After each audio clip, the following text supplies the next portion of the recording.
10 na ba nakasalanan ng media? Media educators are now called to become press freedom. This corruption in media won't be reduced to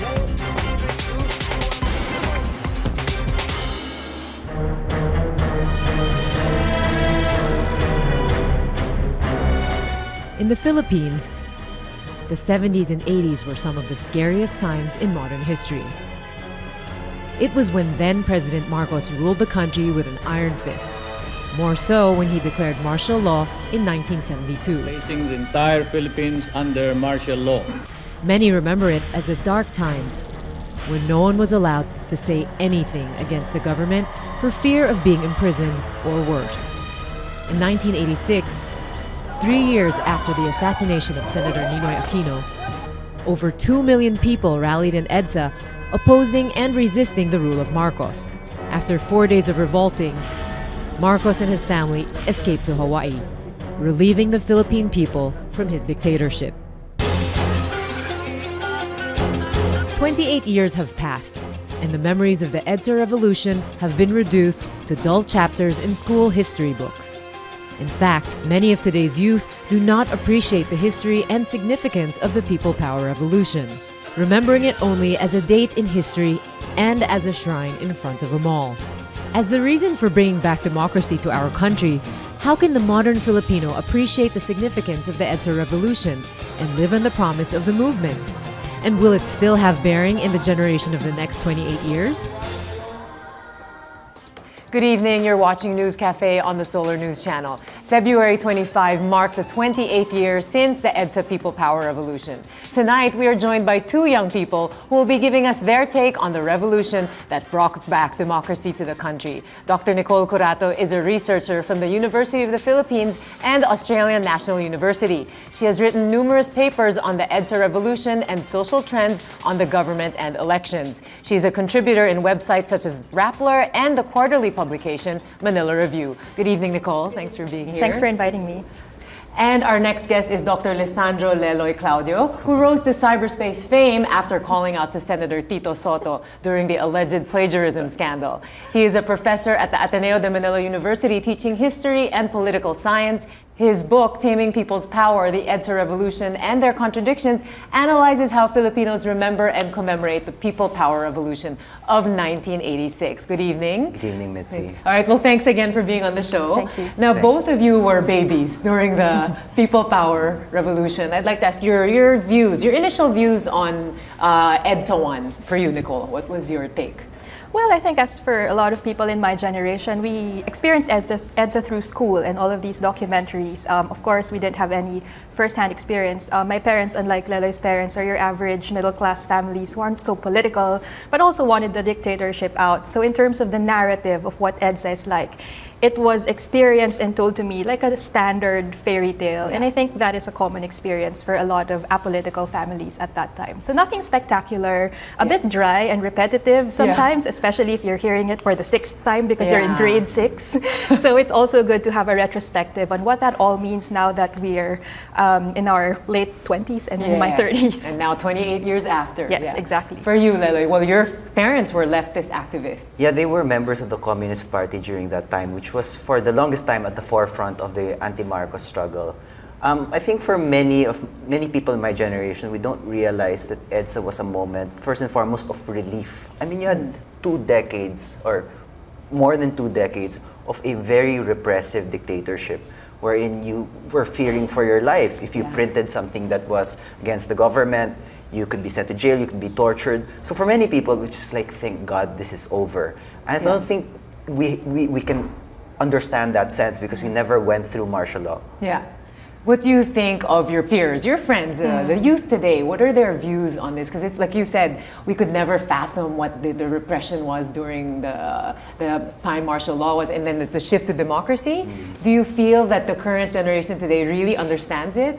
I think it's easy to take it for granted. And I'm really disturbed that there is this whole counter narrative of how we're better off during the martial law, and how I was looking at statistics earlier, and apparently 20% of the population still think that authoritarianism isn't that bad. And it's kind of frustrating, because I think at this point, authoritarianism should be at the same level as genocide. It should be one of those things that's unimaginable and undesirable. But I think it's precisely that. It's the lack of comparison and the lack of first-hand experience of how it is to be under an authoritarian government. And that's the tricky thing, because these things cannot be taught. That's why the counter-narrative is so easy, because now that it's difficult times for the Philippines, the alternative is always the extreme. And I think it's frustrating because it shows a lack of imagination of, you know, what kind of democracy do we want, rather than do we want to go back to we authoritarianism. have no idea what that Exactly. time was like. Yeah, I mean, I tell my students, it's easy to complain about the democracy we have now. But just because things are bad, that shouldn't prompt you into an extreme solution like authoritarianism. I mean, you can't imagine what it's like for the rights of everyday people to be hindered the way it was during the time of Marcos. So on the one hand, I don't judge. I understand that there are many frustrations. I understand that despite the EDSA revolution, many of the same power elite are still there. A lot of the poverty and the inequality is still the same. So I don't blame youths for wanting to look for solutions elsewhere. But that same drive should be funneled into avenues that are also critical of previous models, i.e. authoritarianism. And we will be talking about those avenues later on, but I'd like to bring up your book, Lelo. You have this with Taming People's Power, the EDSA Revolutions and Their Contradictions. You talk about the narrative, the people power narrative. Explain this and the mythology surrounding it. The premise of the book is that EDSA shouldn't be just treated as an event, because actually EDSA is very simple. If you want to look at the chronology, it's 4 days, people massing up in EDSA. But what's become more relevant, especially after the death of Cory Aquino and the election of Noynoy, is the mythology that surrounds EDSA. So I think that how we talk about EDSA, what it represents, it's very, very indicative of what is happening now in Philippine politics. Yes. And you, Nicole, you've written in Rappler about the current administration. In the last sauna by Pinoy, you mentioned that you talked about the president as a spin doctor. Why did you say that? Well, it's because a president always has to defend his policies. I understand that. But a president should also be honest to his people, and he should always give a sense of justification for what he does. And sometimes spin is not enough. Sometimes a PR propaganda machine is not enough. More important than that is responsiveness. And I think that's one of the key things we fought for in EDSA. It's accountability. It's also about transparency. And I understand that the government has been very, very clear in institutionalizing mechanisms for transparency. But it's also always actually not enough. And that's what criticisms are always saying at this point, right? That we have an article in the Manila Review right now that talks about how the president is fighting corruption through patronage, through dispensation of pork barrel before NDAP, as accused by his critics.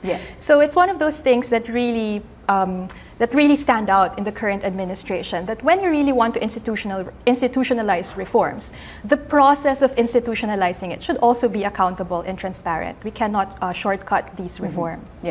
And in terms of reforms and looking at issues that keep coming up, of course, Hacienda Luisita, which the Aquinos are linked to, always comes up. And this is in your book also, Lelo, you mentioned it. And why is it such a big part of your book, Hacienda Luisita?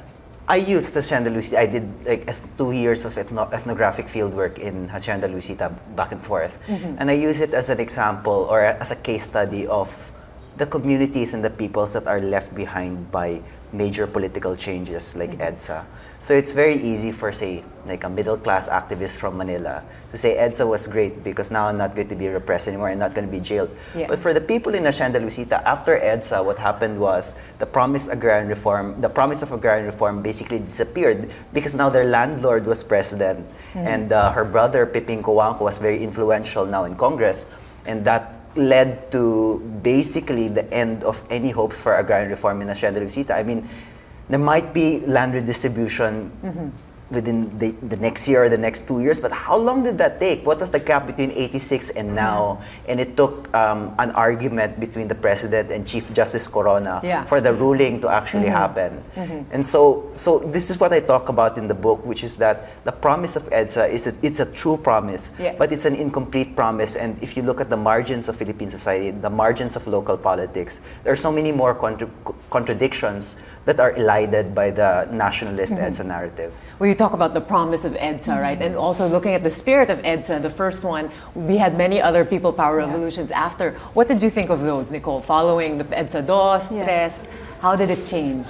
It's interesting that you point that out because as Leloy points out in his book, revolutions are always narratives. The political thing about revolutions is how we remember, and we call it the politics of memory. And of course, some people would say that that's such a revisionist understanding of history. Maybe we have to go back and find out the real essence of what these revolutions mean.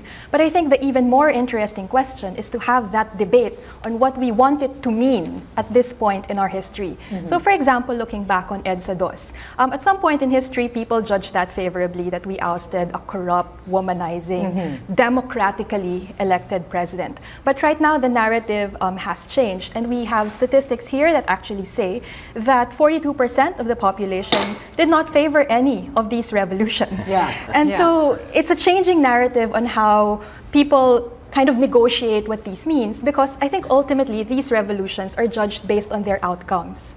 But what we also have to remember is that the outcomes of revolutions are always incomplete. And that demands more participation from the people. Now, we can't just go to a rally, oust the president, and then leave it to the government elite, because precisely the point. It's the same people who are part of governance. It's a vicious cycle. It's a vicious cycle, and we are all part of that. We're all guilty of that, because we can't just step back after a revolution and trust that the usual elite will just step in and change, because that will never happen. What about, they're saying that people power is now going online, so that through cyberspace, citizens can do people power. How do you feel about that? This is your generation, you know, the internet generation. I mean, to some extent, it's true. You use the mechanisms that are available to you and the mechanisms that appeal to people. And definitely for millennials, the internet is an important venue. But it's always, I think, you know, and I'm going to be really traditional about this, politics is still about showing up physically. It's still about talking to people. It's still about engaging people. And it's about actually doing things apart from just liking on Facebook or having messages that represent your advocacy. Sharing. I mean, lobbying means you have to go to people. Lobbying means you have to talk to your congressman. Lobbying means you have to attend meetings. And I think the internet is never going to be a replacement for these things. I think the best example for that is what happened, for example, in the pork barrel scam, right? Of course, the Million People March happened. Of course, it happened online. But a lot of the concrete changes actually happened when people went to the Supreme Court and filed a petition.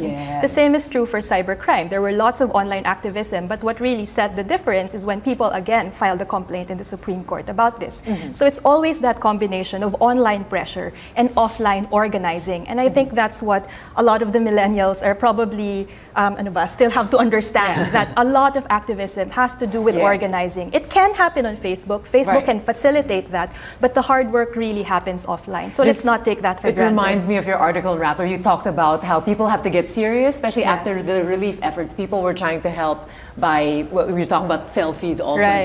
There was that delicate balance of taking pictures of lavish food or something versus the relief goods. So tell us a little bit about that, what you were trying to say in that article. Yes, I think there's a new kind of ethics required in a post-Haiyan world. It's not really just kind of individualistic, creating my online identity, managing my online profile, because that is not citizenship. Online citizenship is never about the individual. When you talk about citizenship, it's the art of living with others. It's civility. And in a post-Haiyan world, especially in the context of a country that's just devastated by a big disaster, a country that has high levels of inequality, the ethics online, I think, shows a lot about who we are as a people, who we are as a generation. So the way we manage our online profile says a lot, I guess, about how we view ourselves in public, because that's what our online profiles are. They are public, and it really just showcases how we place ourselves in relation to others or not.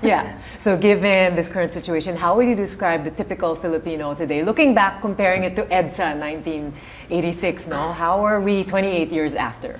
It's very hard to look at the entire Filipino people. It's difficult. It's difficult, and an academic will struggle with that. So we'll tend to define our terms. So I think let's look at it from the perspective, I think, of politically active youths. And also the freedoms, the current freedom we enjoy now. Definitely there are more freedoms. It's easier, things that a lot of kids do now in cyberspace. They wouldn't have been able to do that during the Marcos period. jailed for that, you'd be jailed, you'd be tortured. No media freedom at all. No media freedom wouldn't at be all. here. And so that enables certain things. But obviously, it also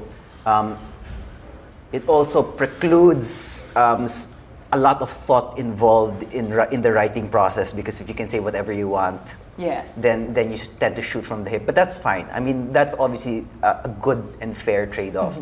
The other thing I'll say is that definitely because of cyberspace and also because of the decline of global youth activism, people are not interested as much in rallies. They're not interested as much in oppositional politics.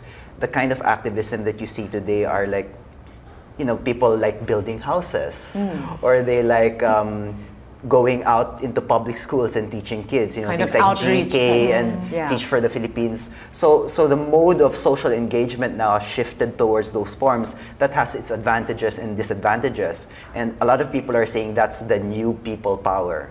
I actually disagree, because I think people, well, that's good. I'm not disparaging any of these activities, but I think people power needs to have some element of political engagement. It needs to involve reforming institutions. Yes. So I tell a lot of my students, what is the use of you building all these GK houses when the cause of the lack of these houses is the corruption in government? So a lot of us should do more Good to actually point. tackle Yeah. the root causes of these problems, rather than putting band-aids on when these Yes. problems have manifested. Yes. Nicole. Yeah, I absolutely agree. I mean, of course, they say that now the kind of politics and social movements we see are the type of new social movements who engage in identity politics, because politics right now is so fragmented. You can just pick one issue that you're really passionate about and involve yourself in that, like LGBT rights, for example, or housing or teaching. So it doesn't have to be the whole spectrum of politics that you engage in. Just pick a favorite.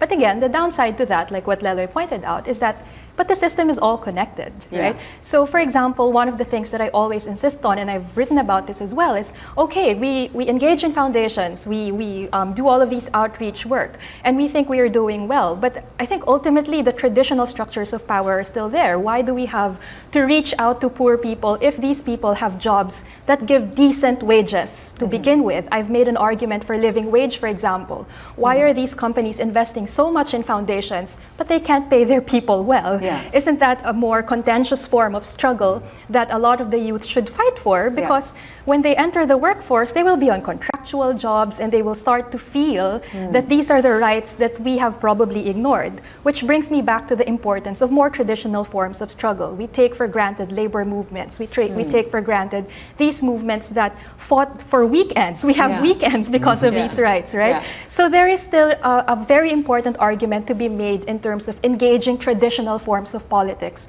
because we also live in a context where the rights that we enjoy, if we take them for granted, it can easily slip away. So right now, benefits, permanent employment, these are very real problems that a lot of young people right now experience. So the terrain of traditional politics, of traditional struggle, still has to be fought. Well, when we talk about traditional politics, we have to look at Filipino culture. Right. A former guest, journalist Vergel Santos, always says that culture is the main problem here, and it's the corruption, the graft, the patronage politics.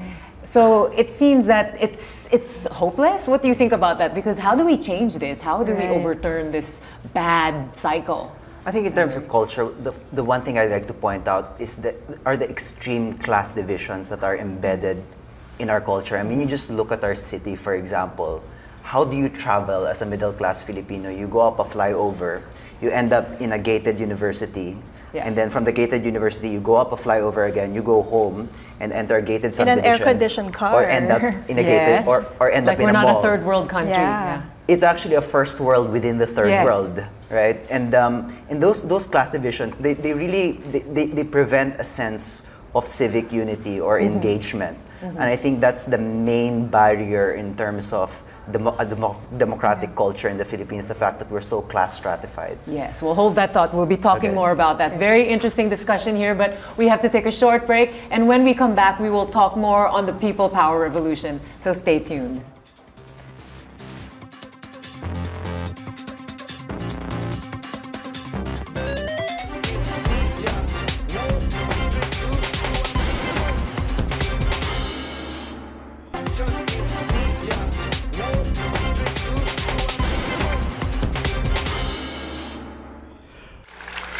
May mga nagtatanong ho, bakit ginawa sa Cebu? Dapat ho yata ang sagot, bakit hindi? No? At paliwanag ko, bakit hindi? No? Noong Setyembre po ng taon 1983, no? Isang buwan, tapos pinaslang aking ama, inatasan po akong magpunta ng Cebu at kumausap sa taong bayan at sabihin kung anong sinapit na aking ama. Dito po sa Cebu, 1983, September pa lang, talaga hong parang wala ng martial law. Talaga hong buong-buo sa loob ng mga Cebuano na kung anong tama at paano dapat labanan ang mali at parang malaya na nga ho ang Cebu. Para sa akin ho, kung sasabihin natin kung ang huling yugto o huling kabanata na pakikipaglaban maibalik ang demokrasya ay nangyari sa EDSA, pwede natin siguro masabi ang unang yugto nagumpisa naman sa Cebu. Kaya dapat lamang nagunitain natin ito. You're still watching News Cafe on the Solar News Channel. With us are Nicole Curato and Leloy Claudio. All right, back to People Power. Last Tuesday, on the anniversary of EDSA, we had Pinoy at Cebu giving the speech. So you saw that, Yes, Nicole. I What did. did you think of what he said? Poor speechwriter. I'm blaming the speechwriter for a bad speech. But that aside, I think it's interesting that they held the anniversary celebration in Cebu this year. I mean, of course, that was a mass mobilization. Cory was there as well during the People Power Revolution. But I think one takeaway message here is we need to pluralize our narrative of EDSA, because we all know that EDSA revolution did not just happen in EDSA. It happened in the rest of the Philippines. And we Yes. have to start acknowledging the plural struggles that happened in the rest of the country at that point. I think some people are even complaining that why are you calling it EDSA revolution? It's such a Manila-centric understanding of the struggle, whereas it was an entire struggle that the happened country. in pockets of the country. The student movements are not just, UP student movements. A lot of the student that's movements happened also in different parts of the country. So I think one takeaway is we have to pluralize the meanings of EDSA and take it away from a more Manila-centric understanding of what happened. Yeah. There's a Leloy. book that people should read, From Marcos to Aquino, Local Perspectives by Rizal Mojares and Benedict Kirkbreit, and it talks about the different EDSAs that were occurring at that time. So an EDSA in Fuente Osmeña in Cebu, yeah. there's even an EDSA in Marawi City. And so if we look at we pluralize the narrative, we realize that the action really doesn't just happen in Manila. In fact, most of the action happens outside Manila. Even for those Filipinos exiled abroad. Yeah. Right, Yeah. exactly. Many people actually look to the Philippines. They were applauding us for People Power 1, and they found this something really admirable. In fact, it was copied in many other countries. But what do you think of the evolution of the People Power concept? How it's commemorated today, Nicole? How Right. has it changed? I think one interesting thing is to contextualize the particular achievement of EDSA 1. Right now, we have all of these demonstrations in Venezuela, in Europe as well, and of course in the Middle East, and people are talking about the Arab Spring, they're talking about Ukraine Yes. protests, Yeah. Yes. and a lot of these deteriorated into violence. And so we shouldn't take for granted that primary achievement, that we were able to oust a dictator without bloodshed. Of course, there are legitimate issues that we are not satisfied with the outcome of EDSA.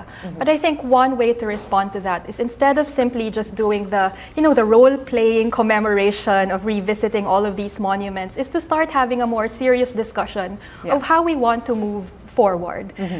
Instead of course, commemorating is good. It shows respect, it shows appreciation for what happened in the past, but it has to be contextualized in the current narrative of what democracy not only meant and means, but what it should mean. I think that's a more meaningful way of celebrating EDSA instead of the traditional song. There has to be a greater purpose to exactly, it. Huh? yes. Leloy. So yeah, it's very easy to talk about democracy as like a functional democracy, meaning we have elections, minimalist, or clean elections. But I think democracy is more than that. Democracy is about whether or not the institutions of the state are responsive to the most number of people. Is there health for people? We have adequate health care.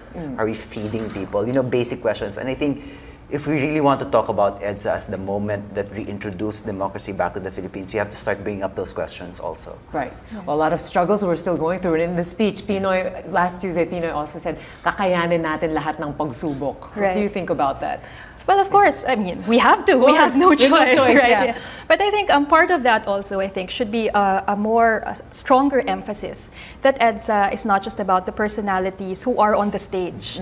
The real thing that made EDSA happen are the people that amassed in all of these sites. And I think that really just underscores the possibilities for governance in the Philippines. They always say that Philippine politics is always two-faced. Of course, there is elite democracy, but there's also participation from below. They say that the Philippines has the densest network of civil society organizations in the world. If you go to Maginhawa Street in Teachers Village, right? Yeah. It really shows that democracy is in a healthy state, that a lot of people are trying to take part. Of course, the unfortunate part of that is now the concept of the NGO is tainted with the Napoles scandal, but it can easily be resuscitated because participatory democracy in the Philippines is alive. I think the bigger challenge is how we translate all of these intense democratic activities of Muslim women fighting for peace, of LGBT communities, how these translate to broader institutional change. But some people think that would only happen through an electoral system, and I would tend to argue that elections, it's really just part of it. One way of changing the political culture that you've mentioned a while ago is really to take part and find different spaces for governance. So for example, globally, we're being celebrated for our LGU code, that NGO participation is required. We can maximize these spaces to exert influence on an elite government. So yeah, I would tend to assess Philippine democracy using that lens, that it's not just government. Now we're talking about governance. And that's governing with the people and governing where power is decentralized. So there are spaces that we can still take advantage of. That's right. You mentioned the elite. Leila, you said before that, you mentioned that in terms of the pork barrel thing happening now, people are also disillusioned because the alternate, where do we go to? It's also going back to the elite who are going to be in power. What did you mean by that? Yeah, I mean, it's true. The center of Philippine politics remains largely unchanged. After EDSA, for instance, the first election, at least 2/3 of the House of Representatives came from the same elite families that were around before Marcos. So essentially what happened was you had an oligarchic democracy before Marcos. Marcos ended that by becoming the supreme oligarch, the only oligarch. And then once he was out, the oligarchs came back. And so it's easy to be disillusioned with that. But I agree with Nicole that actually the main benefit of EDSA, or the main legacy of EDSA, is really the burgeoning of civil society movements. So you ask the question, do we live in a vibrant democracy? If you look at it from the center, then maybe not. But if you go to Maginhawa Street again, our favorite street, then maybe you're actually living in a much more vibrant democracy than you think. Do you think that these little groups also can be a problem because then we don't have this big cohesive Filipino spirit? How could this be a problem? Because there are pockets of revolutions going on. Then what happens is people are spreading the messages too thinly. Right. Again, I'll give the academic answer. There are two sides to that. One is, if we want that cohesive spirit, then maybe we can do something more substantive.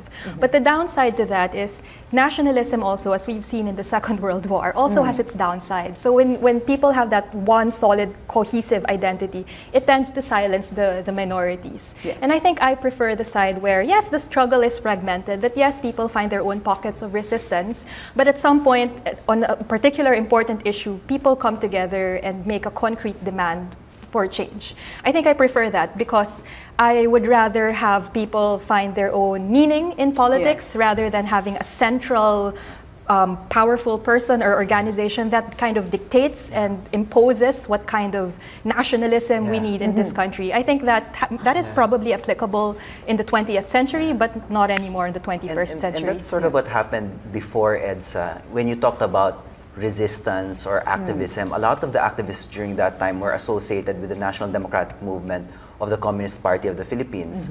And that's a very centralized system. Now, what happened after EDSA was, well, the Communist Party is still there, but you pluralized that. You had other people who were saying there are many roads towards reform. It doesn't have to be the violent people's warfare from the countryside, a la NPA style. And that's another legacy of EDSA that I think people need to pay attention to. Well, I'd like to go to that point of the leftist movement. You're part of Akbayan, right? And you're saying that you were reflecting on your experiences of your parents, how the leftist movement now, even they, later on when it evolved, it was very different from its roots. Well, I mean, the left is now plural. Akbayan is a new left movement. We view ourselves as a post-EDSA organization. In other words, we wouldn't have been around had there not been an EDSA. And the framework of groups like ours and other groups is that, well, maybe during the time of Marcos, you didn't want anything to do with the government because it was just fundamentally corrupt. But now, because the EDSA system is in place, there are spaces for democratization wherein you can involve yourself. So for instance, agrarian reform. I mean, we've been very involved in the agrarian reform movement, and we think that even though the government is slow to respond to agrarian reform issues, if you pass bills like the Comprehensive Agrarian Reform Program, then you can ease the suffering of a lot of people. I mean, another area that I like talking about is reproductive health. Yes. I mean, a while ago we were talking about how there needs to be a convergence in order for change to happen. Right.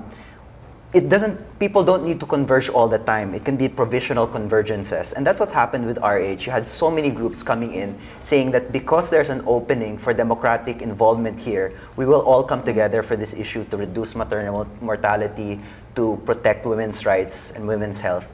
And that's a good example of sort of post-EDSA social activism that brings concrete changes. Yes. Well, this is where they say sometimes the cons of the democracy is that what you're saying about the RH bill, not too many people coming into the debate. This is why, going back to Nicole's point earlier, some people still say that during the authoritarian rule under Marcos, people were afraid of authority and things actually worked pretty well. Do you think that there are elements from the dictatorship that can be brought back today that will actually help? No, not at all. Not at all. I mean, it worries me that People don't fear authority here.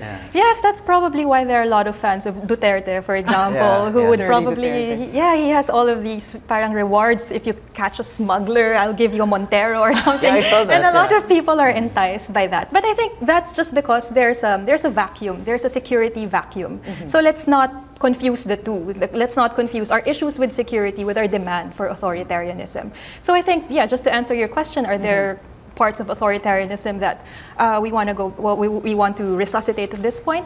Probably not. Maybe more investment on culture, the Imelda legacy, more investment on public health. Those are the priorities. Or art, then maybe, Yeah. but in terms of the system of government, Yes. I wouldn't say anything should be resuscitated at this point. What about when you look at charter change, things like this? What are your thoughts on improving government through our parliamentary system? I'm not close to the idea of charter change. It has to just be done by the right person. I think a lot of people didn't agree with charter change under Gloria because they thought she was using it for an ulterior motive. But charter change under Pinoy, actually, I wouldn't necessarily be critical of that because obviously he doesn't want to become prime minister or anything like that. So we should definitely open up that discussion. I'm not saying we should have charter change, but just because we were burned by charter change during the Marcos period, that should not necessarily preclude us from talking about federalism or parliamentarism. Yes. All right. Well, let's talk about, you talked about Pinoy and not wanting to continue this legacy. Now, there's this kind of, when Cory came into power, there was this Cory magic, no? If you remember the snap elections address, she gave a really good speech, and this legacy is being carried on through the administration. You talked about the royal ascendancy of Noy Noy. Why did you refer to that as a royal ascendancy? Well, that was largely polemical, but it does, a lot of people package it that way, that he became president, and they're not ashamed of this. He became president because he's the son of Cory and he carries that legacy. Yes.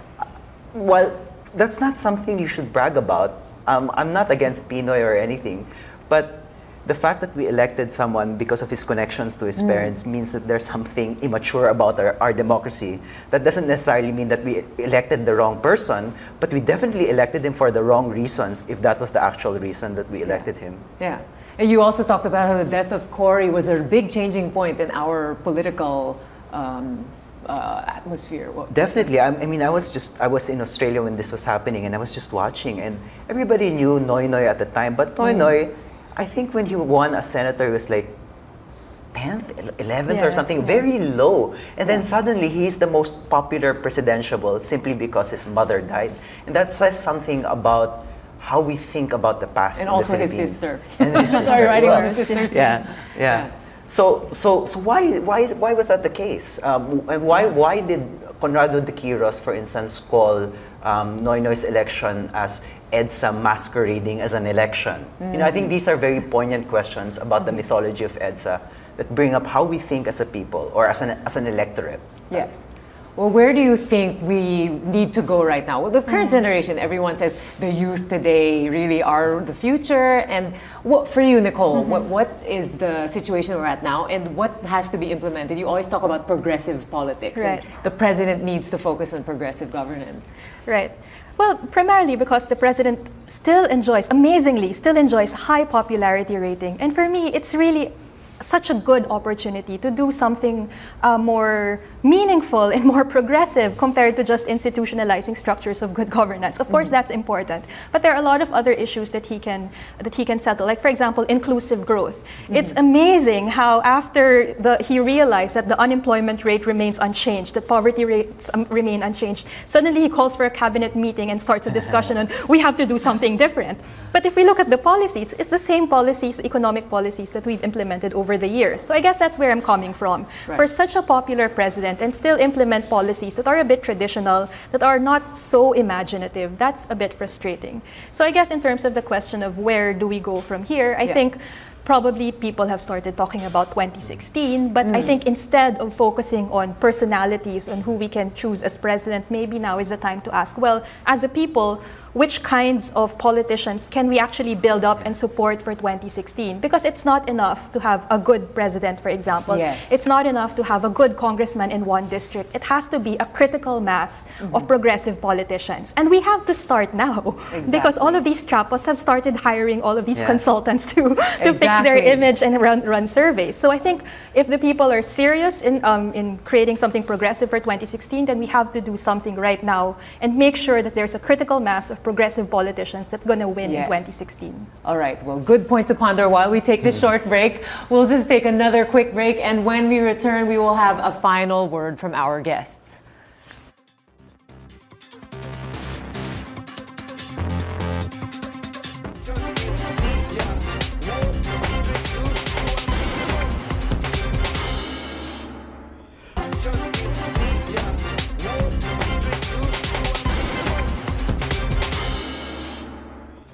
Welcome back to News Cafe on the Solar News Channel. I'm with Nicole Corato and Leloy Claudio.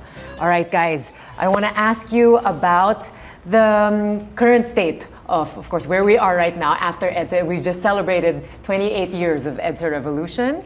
What do you think needs to be done, let's say at your generation now, looking at elections coming up, 2016, top priorities that we should look into, Leloy? I just want to build on what Nicole was saying a while ago. It can't be about personalities. I mean, even anti-corruption cannot be about personalities. So it's easy to say, let's impeach Merceditas Gutierrez, let's impeach Chief Justice Corona. But those are stopgaps. What will cure corruption in the long run are sustainable mechanisms like the Freedom of Information Bill, which allows anyone to participate in the process of anti-corruption. So I think in terms of sustainable reforms and electoral reforms, you need to look at measures that actively involve the people. Because the Freedom of Information Bill is essentially about the people. It's saying that if people have access to the information, then they can use that information to build democracy from the ground up. So from an electoral perspective, that's very necessary, because what we're going to do now is essentially we're going to start scrutinizing our politicians again. And we need to be very, very strict with them. And we need to, as early as now, as Nicole was saying a while ago, we need to know who we're going to root for already. And we need to build up an alternative constituency. And I think it's already very clear who the politicians are that we shouldn't vote for. I mean, it's very obvious who the turncoats are. It's very obvious who the people involved in pork barrel scams are. And an indicator for electoral maturity will simply be a repudiation of these people in the polls. Nicole? Yeah, absolutely. I'll just go back to the point I said earlier, right? That first of all, elections, we cannot equate democracy with elections. Elections is just a process of changing our leaders. But also we have to underscore, as I've mentioned, that being governance is not about government. It's also about the people. But in terms of youth involvement in 2016, I think it will be a very interesting election because it will be highly hinged on social media. That's what they say. So the terms might change a little bit. But what worries me is, again, if we use social media and allow it to inform how we make our decisions, a lot of people are still out of it. And they think social media is something that makes voices equal, but it also creates hierarchies. So we have to watch out for what kinds of people are having an amplified voice in social media, influencing our Yes. decisions politically. Yes. We have to be very critical about that. Yeah. I think some people are pushing for social media literacy in the curriculum, Yes. especially in K-12, precisely because it's so hard to be discerning in social media. When someone tweets something, some of that is paid. And we have to understand the political economy of social Yes. media. So I think that's also another way of preparing for 2016, how we shape our opinions as Yeah. voters, as campaigners, and as citizens. Yeah, and definitely I might add that virality should not be a criteria through which we judge news. Trending, no. Yes. Neither is it how it makes you feel, whether or not it makes you inspired or anything like that. The criteria we should use is really whether or not it's accurate, it says something that will benefit people as voters, if it's, if it's from an electoral perspective. So to the ordinary citizen, you're saying educate yourself. So Right. How do you filter through all the information out there? What do you recommend? What, as an ordinary citizen, how do I prepare myself for the elections? What you, of course, read Manila Review. Of course, yes. Read Rappler. But what do you think we can do to empower ourselves as ordinary citizens? What I've recently done, and I should have done this earlier, is to like Facebook pages of personalities and news organizations that I don't particularly like. For example, I liked a Republican newspaper. The reason for that is because I can't just keep reading things that I agree with already.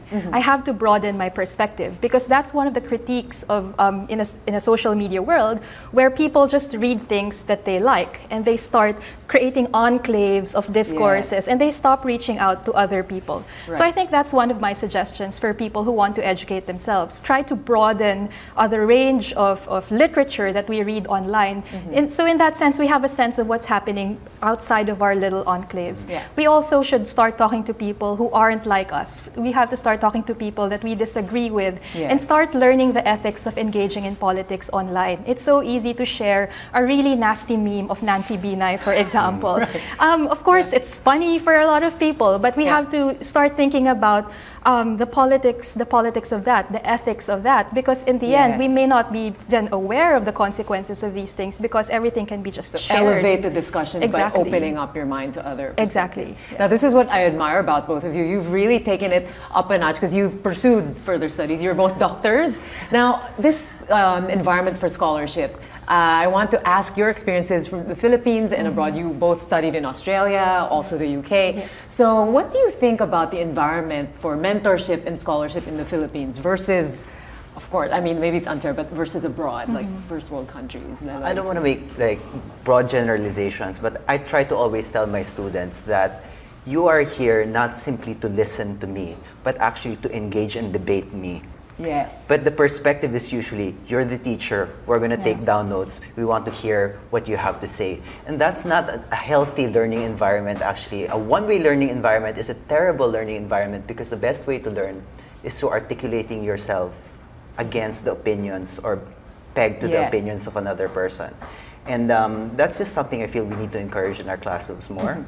I agree. Nicole? Yes, I've always told my students that my teaching style is democratic. In fact, I ask them to call me by my first name, just because I want to feel that they respect me, not But because they don't, right? Some do, most of them do. But It's difficult for them, though. Of course, I difficult for understand them. that there are the norms of respect and authority. I get that. But I guess by doing that, what I'm saying is we are interlocutors in this class, especially in a university context. In the university, you don't teach, you create knowledge. And you create knowledge through the process of dialogue and discourse. I think that's something that we have to sharpen at this point in tertiary education, because we're training people to be obedient, but that's not what we need in the 21st century. We need thinkers, we need Critical people who are thinkers. responsive, we need people to be creative, we don't need obedient people. And I liked what you said. Last year you won the 10 Outstanding Young Men Award, and you were saying this is the year of researchers and how they're actually giving importance to creativity and research. Right. So that's what we need, brain rain rather than brain And drain. that's part of the democracy building process. If you run a democratic classroom, I tell my students, if I can educate you to think democratically in the classroom, then when you leave the classroom, you know how to challenge authority, you're already thinking democratically. Yes. All right, now so we have come to the end of our program. I'd like to ask your final words. Let's start with you, Leloy. If there's something we should remember about EDSA, if there's one thing that we should always keep in mind about the EDSA People Power, what would that be? It's that there are always threats to our democracy, that we can easily slide into an authoritarian system, but that a vigilant populace that knows when enough is enough can change things. And I mean, that's very cliche, but the basic message of EDSA is that you can do something and you can make a difference. And that is already a cure to apathy. So what I think we should be encouraging young people to do is actually to not just complain about things in the government, but actually do something about it. So I'm glad that when Pinoy won, a lot of people, at least in my university, decided to join the government. And that's a really good indicator of putting your money where your mouth is. But it doesn't have to be joining the government. It can be joining a social movement, joining an NGO, basically thinking about a society broader than, say, the narrow confines of a corporation where you make money. So give something back, right, to the community. Nicole? Yeah, I think it's the simple idea is democracy is an unfinished project and we all have a lot of work to do. And by we, I mean citizens. It's not about the government, it's about us taking part in that unfinished project. We all have our own homeworks to finish. Yes. And on that, thank you for all you do for contributing to our brain surge back to the country. So thank you very much again for being on the show, and all the best to you. I'm afraid that's all the time we have for tonight. I'd like to thank our guests tonight, Dr. Nicole Curato and Dr. Leloy Claudio, for being with us tonight. Now, if you have any comments on the episode for tonight, please share them through our Twitter and Facebook pages. Join us again next Thursday for another round of interesting conversations here on News Cafe. I'm Mitzi Borromeo. Good night.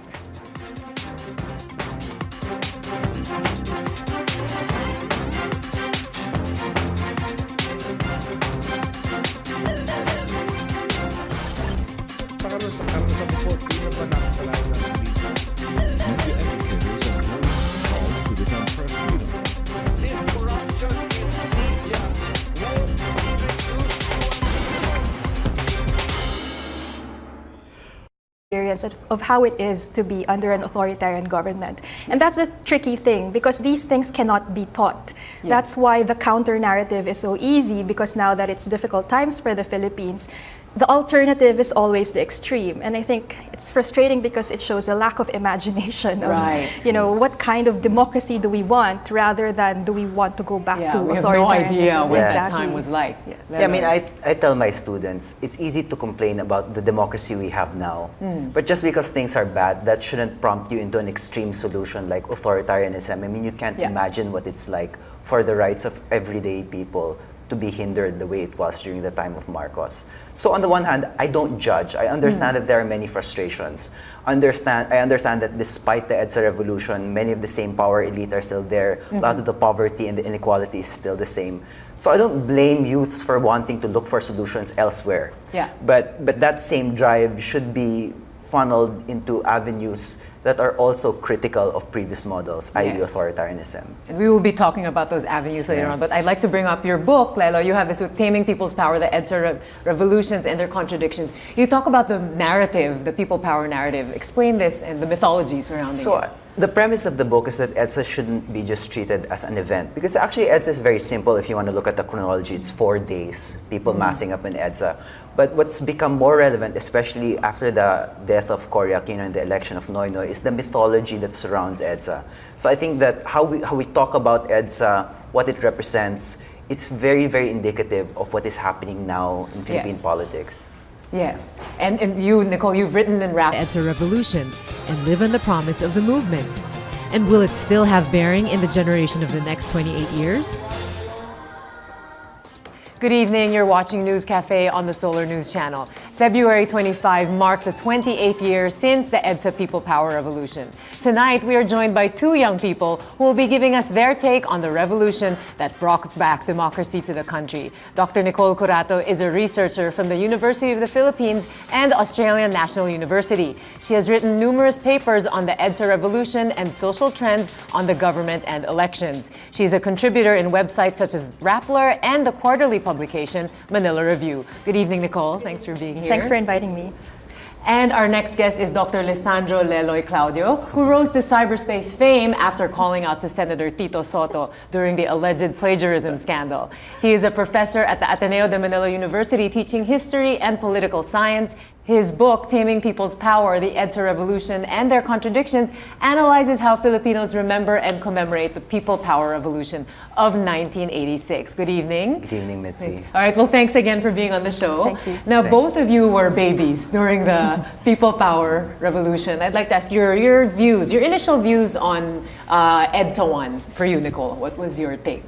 Well, I think as for a lot of people in my generation, we experienced EDSA through school and all of these documentaries. Of course, we didn't have any first-hand experience. My parents, unlike Leloy's parents, are your average middle-class families who aren't so political, but also wanted the dictatorship out. So in terms of the narrative of what EDSA is like, it was experienced and told to me like a standard fairy tale. And I think that is about the current administration. In the last sauna by Pinoy, you mentioned that you talked about the president as a spin doctor. Why did you say that? Well, it's because a president always has to defend his policies. I understand that. But a president should also be honest to his people, and he should always give a sense of justification for what he does. And sometimes spin is not enough. Sometimes a PR propaganda machine is not enough. More important than that is responsiveness. And I think that's one of the key things we fought for in EDSA. It's accountability. Yes. It's also about transparency. And I understand that the government has been very, very clear in institutionalizing mechanisms for transparency. But it's also always actually not enough. And that's what criticisms are always saying at this point, right? That we have an article in the Manila Review right now that talks about how the president is fighting corruption through patronage, through dispensation of pork barrel before NDAP as accused by his critics. Yes. So it's one of those things that really stand out in the current administration, that when you really want to institutionalize reforms, the process of institutionalizing it should also be accountable and transparent. We cannot shortcut these reforms. Yeah. And in terms of reforms and looking at issues that keep coming up, of course, Hacienda Luisita, which the Aquinos are linked to, always comes up. And this is in your book also, Lelo, you mentioned it. And why is it such a big part of your book, Hacienda Luisita? I used Hacienda Luisita. I did like 2 years of ethnographic fieldwork in Hacienda Luisita back and forth. And I use it as an example or as a case study of the communities and the peoples that are left behind by major political changes like EDSA. So it's very easy for, say, like It's a common experience for a lot of apolitical families at that time. So nothing spectacular, a bit dry and repetitive sometimes, especially if you're hearing it for the 6th time because you're in grade 6. So it's also good to have a retrospective on what that all means now that we're in our late 20s and in my 30s. And now 28 years after. Yes, exactly. For you, Leloy, well, your parents were leftist activists. Yeah, they were members of the Communist Party during that time, which was for the longest time at the forefront of the anti-Marcos struggle. I think for many people in my generation, we don't realize that EDSA was a moment, first and foremost, of relief. I mean, you had 2 decades or more than 2 decades of a very repressive dictatorship wherein you were fearing for your life. If you printed something that was against the government, you could be sent to jail, you could be tortured. So for many people, it's just like, thank God this is over. And I don't think we can understand that sense because we never went through martial law. Yeah. What do you think of your peers, your friends, the youth today? What are their views on this? Because it's like you said, we could never fathom what the repression was during the time martial law was, and then the shift to democracy.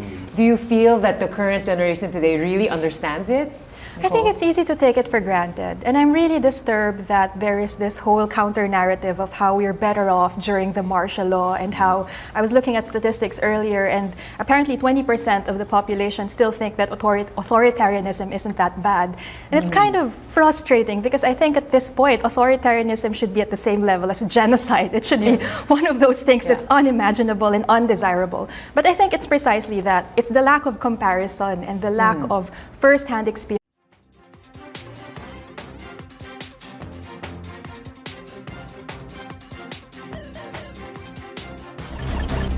Sa karanasan ko po, di na ba nakasalanan ng media?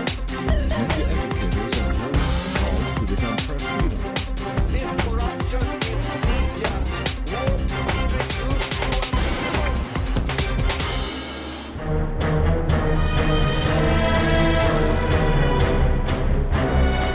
In the Philippines, the 70s and 80s were some of the scariest times in modern history.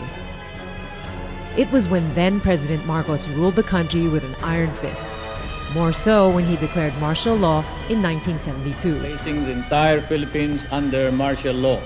Many remember it as a dark time when no one was allowed to say anything against the government for fear of being imprisoned or worse. In 1986, 3 years after the assassination of Senator Ninoy Aquino, over 2 million people rallied in EDSA opposing and resisting the rule of Marcos. After 4 days of revolting, Marcos and his family escaped to Hawaii, relieving the Philippine people from his dictatorship. 28 years have passed, and the memories of the EDSA revolution have been reduced to dull chapters in school history books.